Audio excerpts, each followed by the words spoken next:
Hey there, this is Brandon. Do you remember something called Proposition 8 that happened in California a couple years ago? That's when the California public voted by a 52% majority to remove existing same-sex marriage rights for same-sex couples.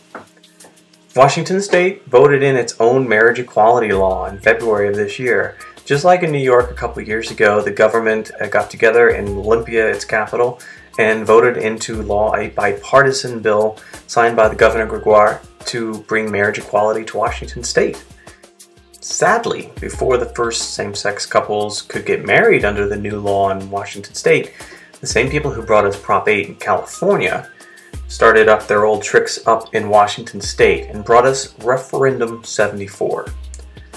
Referendum 74 is the ballot measure where the citizens of Washington State can publicly vote to approve or reject a law passed by their state. So approving Referendum 74, you're approving of the marriage equality law, you're pro-equality. So where do we stand today? Right now, polls are about evenly matched. It's anyone's game, really. Half the people asked say they want to support, half the people asked say they want to reject. So that's why I teamed up with Washington United for Marriage in their Millions for Marriage campaign. You see my link on the bottom of this page. And I'm asking for your help.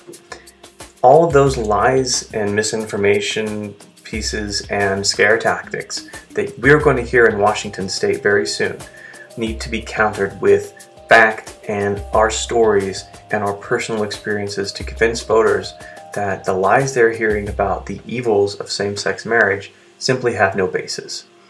I got married in New York State.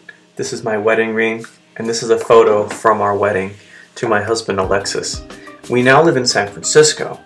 I don't live in Washington State, but anytime a same-sex couple is denied the fundamental rights under our Constitution to enjoy life, liberty, and the pursuit of happiness, equality under the law, it affects all of us. So even though I don't live in Washington State, and you may not either, Washington still needs your help. So if you have any spare change lying around, please donate it to this link right here. Washington United for Marriage needs your help and your donation today. We can win in Washington State this year with Referendum 74. We're right there at the cusp of winning. We just need a little bit more push, and that costs money. So please help me and raise as much money as you can and donate to this link on the bottom of your screen and help us win marriage equality for all. Don't let this just happen in New York State. This needs to happen across the country, one state at a time, and the next state's going to be Washington State. Thanks.